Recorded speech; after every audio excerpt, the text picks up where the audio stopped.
Production funding for Behind the Headlines is made possible in part by the WKNO Production Fund, the WKNO Endowment Fund, and by viewers like you. Thank you. Carol Coletta on the plans for the riverfront tonight on Behind the Headlines.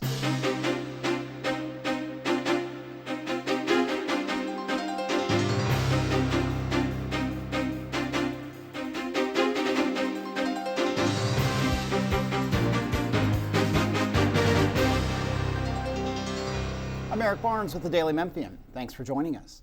I am joined tonight by Carol Coletta, President and CEO of Memphis River Parks Partnership. Thanks for coming back. Glad to be here. Along with Bill Dries, reporter with the Daily Memphian. So you have spent a summer and a fall, it seemed like, in mediation. As we record this, and we recorded this a week before it airs. As we record this, you're still in mediation. What is being mediated? Can you even talk about that? I know there's sort of a media blackout about it, but there's a lot you can talk about and have been talking about, so we'll get to those. But I'm curious if you can sort of define, at least, if not the details of what's being negotiated right now, the kind of scope of what's being negotiated behind closed doors. Well, Memphis in May has two big festivals in that park, as you know, the Music Festival and the Barbecue Festival that take 7 days in that park. And they want to make sure that they can load in, load out, that there is, there's plenty of room for the crowds that they draw, all of which, are reasonable requests. And we thought they had been met in the original design. Memphis in May felt there needed to be some tweaks, and so it's been about making sure that when we turn the design team loose, Eric, that the design team has a very specific set of constraints. Like, okay, so here are the bumpers against which you need to design this park. So we don't, it's expensive to redesign, it's time consuming to redesign. So we want to make sure that we get the constraints right. Everybody knows what targets we have to meet in order to meet the needs of Memphis in May. And then again, there are the people who will use this park the other 357 days a year and what they need. So just making that all work is what mediation has been about. And so it isn't a question of whether, there were a lot of questions through the summer and the spring, would Memphis in May continue to be in the park? That was really taken off the table, right? This is not about whether the redesigned park and Memphis in May can coexist, it's how they coexist. Well, for us, it was never whether they would be in the park. We said that's why they were at the table from the very beginning, because we wanted to make sure that we had a great signature park, but that would also house a great festival. We didn't want Memphis in May to have to compromise its audiences or its ambition to be a tenant in this park. And I should say that we will have we'll reach out to Memphis May folks and get them on here soon, so that we're that we're talking to everybody. It's not right for me to speak for Memphis May. Right, and I put you in that position. I appreciate you, but I just think there are you were nice enough to do a seminar, a gathering we did recently, and we kind of walked through, and there was questions from the crowd, and there's a lot of rumor, right? There's a lot of almost kind of conspiracy theories about what the plans are for the riverfront that have kind of clouded things. And it's just interesting, and we'll see it in the comments on stories we do about the riverfront plans. There's just so much anxiety about it. Where does all that anxiety come from, do you think? Well, it's interesting. Living in an age of social media, you can amplify the voices of a relatively small group of people, and algorithms, keep moving comments up, whether they're positive or negative. So in some ways, I think social media amplifies differences and the more extreme points of view.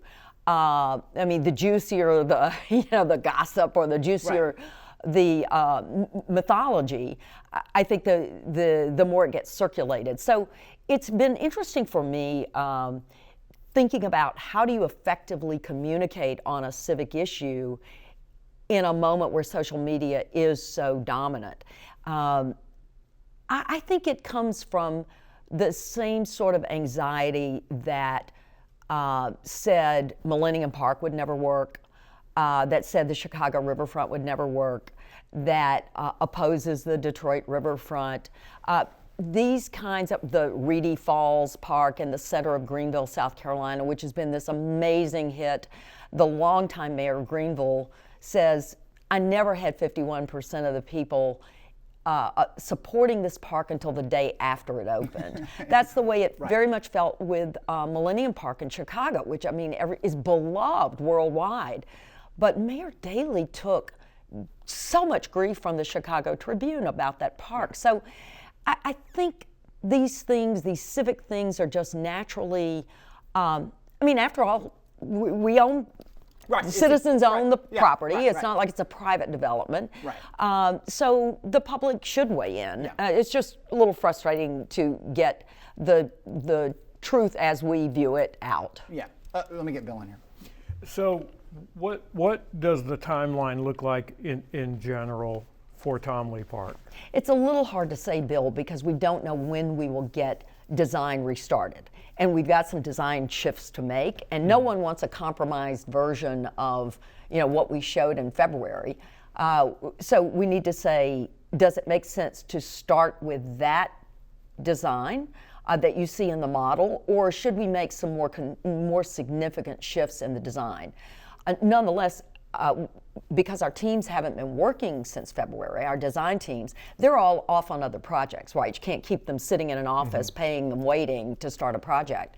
So they have to reassemble, and then we have to see what design changes are made, how significant those are, and then do construction drawings, and of course finally get the permits that we need, including the permits from the Corps, which also take time. So our hope is to get this park started next summer, in which case we would be open, we think, in early spring of 22. So Memphis in May is in the park in 20, then leaves the park in 21 while we're under construction, and then comes back in 22. And while this is all going on, you have another piece of this that is just on the north side of the park, the cobblestones, which is moving too, but also has its own challenges in that you have some railroad crossings there on Riverside that have been delaying this project for, I think, for 4 years. The city already has the money for what you want to do on the cobblestones, but until those railroad crossings are signed off on, am I correct, that can't move forward. That is correct. The city is managing the remaking of the historic cobblestone landing. It's the largest intact historic landing in the country. So it's very significant historically. So that posed a set of challenges in the beginning to make sure you do it right, you get the history right. And then, of course, because the railroad is so close, just right across Riverside Drive from this, and there are multiple crossings, Union, Monroe, Court, Madison doesn't cross, but Court and Jefferson. So there's 4 crossings that are all have to be dealt with.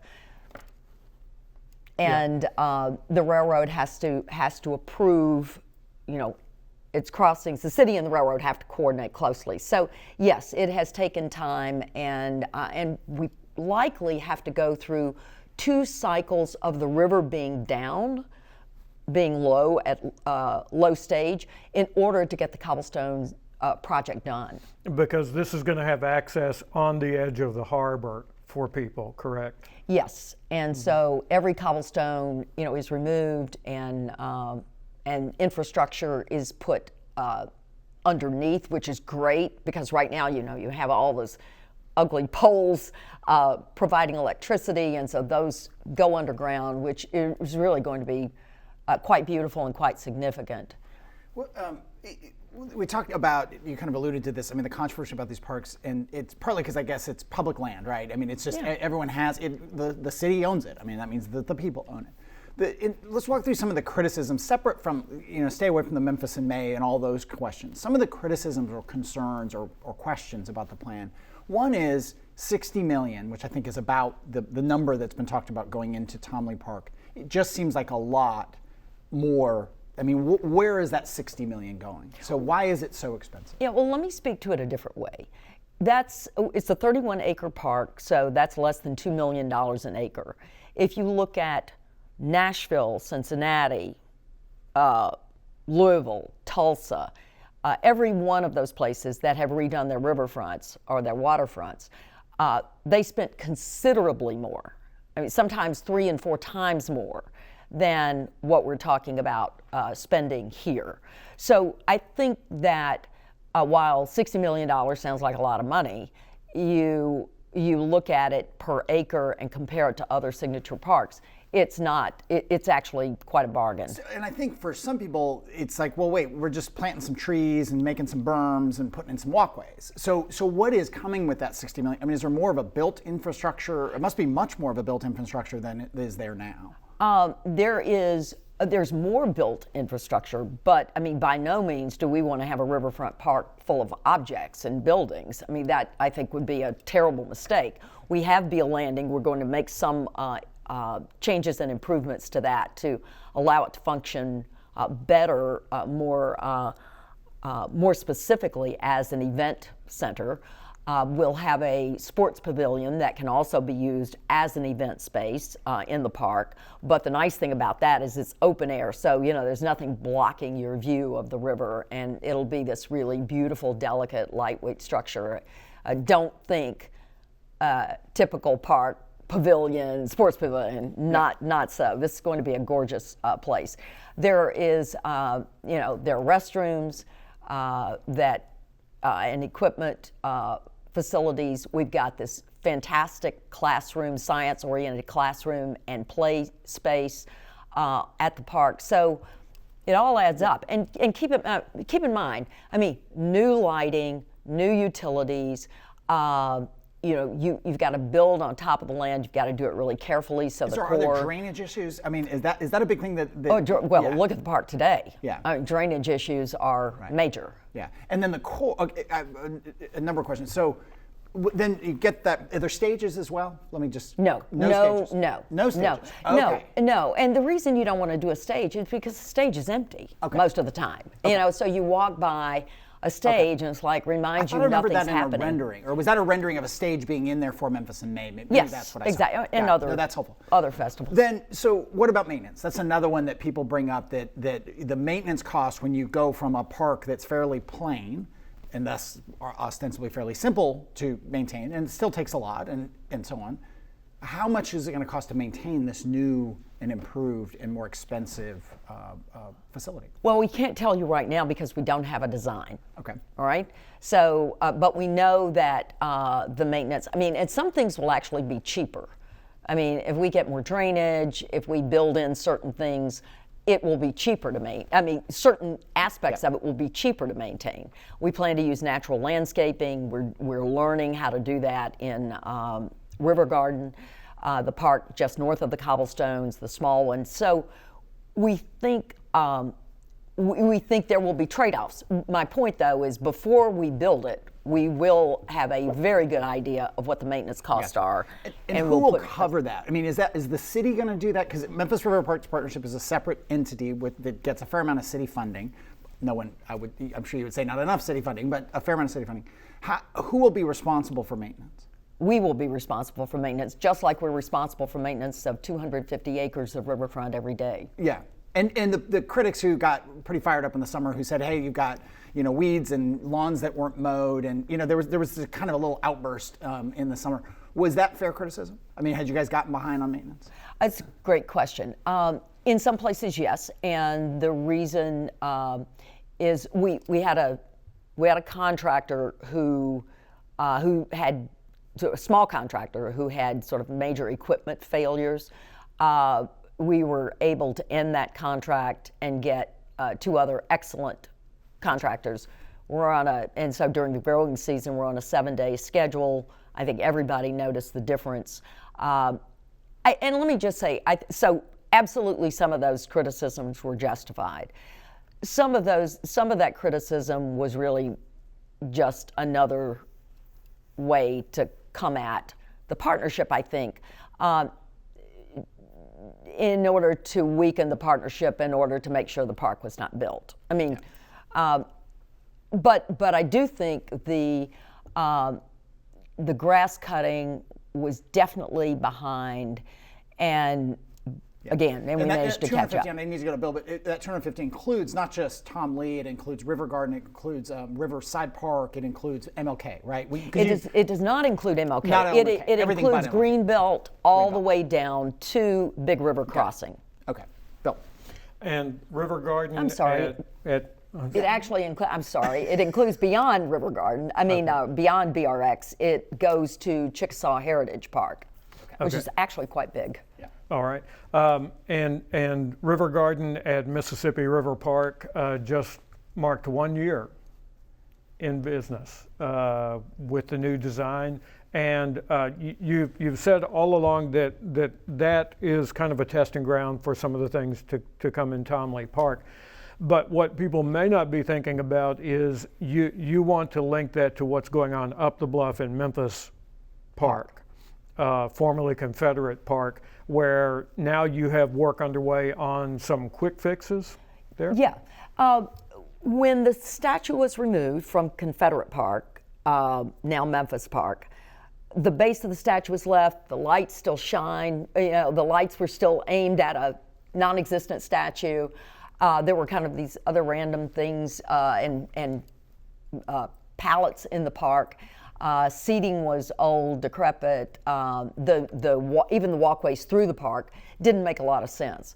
So, and there was no movable furniture. So what we're doing is we're taking lessons from River Garden and extending them up to Memphis Park. It's why I call it a light remake. We were able to do it as part of Reimagining the Civic Commons, the money coming from 4 national foundations, who also made possible River Garden. So we're really grateful to have had that money, because that learning, as you know, learning from River Garden, what does it take to maintain natural landscaping? How will people treat it? What signals do you need to send? How do you program to get people, of all incomes and ages and races to use the same park at the same time? All of those things have been really important to our learning. Mm-hmm. So we talked about this at the first anniversary this past weekend as we record this. Tell me about what changed over time in the River Garden in a year's time. What did you specifically learn from that? Well, because it coincided with the introduction and explosion of scooters, we've learned a lot about that. I mean, we love the animation scooters bring to the riverfront. It's amazing at how much farther people will go. They go now from Beale Landing to River Garden all the time, and at the top of the cobblestone landing, right, at the cobblestone walkway, never used before. And now, all of a sudden, I mean, it's a major traffic corridor with pedestrians, bikes, and scooters. So we've learned about that. You and I talked about the fact that we put in natural landscaping thinking that people would realize that here's the pathway, here's the lawn, the landscaping, stay out of the landscaping. That didn't quite happen. And so it's like, and in different seasons, you might read the landscaping as, oh, well, that's just dead, or that's weeds, or whatever. So until it gets really robust, we decided we would need to fence it so that people understood that's not an area that you should go into, because they trampled some of the landscaping there. It's so much easier to learn that in 0.8 acres and fix it than it is in 31 acres. And I was curious what was spent on River Garden, give or take, on an acre there. You know what? It's a good question. About $2 million. About 2. And what's going to be spent up on the former? That I don't know. Okay. It's a much smaller number. Okay. Let me run through one big thing, and then run through a couple of small You can stuff. tell that's not in my budget, can't you? Oh, because that's the grant money. That's it. That's right. Okay. Mud Island. So, what is the future of Mud Island? It is sitting there, kind of. It's not mothballed. It's not dormant, but it's not by any stretch. I don't think anyone, you included, would say Mud Island River Park is killing it. Like, this is, the museum is great and the lagoon is great. So what's the future of Mud Island River Park? Okay, the $64,000 question. The Mud Island is just, it's a conundrum. right? Because it was designed in the late 70s, it was opened in the early 80s, and it's got $20 million of deferred maintenance. So if the city council decided, wow, let's fix Mud Island, let me give you $20 million, let's go, we would have a 1982 park. But so is that an argument then for mowing some of it down or just like simplifying it? But again, I think the thing that I've heard from some people is like, well, if you're spending $60 million, how about spending 40 on, Tom Lee, and spend, put 10, 20, put some of it to a recreation of the Mud Island River Park. Not to take it back to a 1982 park. I don't know I've heard anyone, if anyone, say that. So what's the idea? I don't know, but I mean, is it not? I guess I just. Let me just say, Eric. Yeah. I got it, and I mean, look, I was in City Hall when we made. I made maybe the first speeches about Mud Island. Okay, right. so it's your fault. It's my fault. No, I didn't design it. I didn't run it. But Mud Island, look, people love Mud Island. It looms very large in the imagination of Memphians. It's so funny because people will tell me all the time, I remember that concert with X, pick any artist, at Mud Island. It's the best concert I ever attended. There's a lot of nostalgia about Mud Island. Is that an impediment to change that? Well, yes and no. I think you walk a line there because people think, oh, just get that amphitheater reopened. Well, okay, there's $2 or $3 million of deferred maintenance there, but let's assume that's a more manageable number. We could do it. I'm not saying that's a bad idea. I think it's a very special venue. But when we were running Mud Island Amphitheater, there wasn't Levitt Shell, there wasn't Snowden Grove, there was the Botanic Garden. So you've got to think about Mud Island in the current context. And what I would say is before we tear anything down that's a building that is potentially usable, sure, that we really understand what we want to do with Mud Island long term. So in the interim, what we've done is, again, we've made Mud Island free. You can take your dog, you can take a picnic basket, you can carry your food in, you can, we've tested the Memphis sign. The Memphis sign was a huge hit.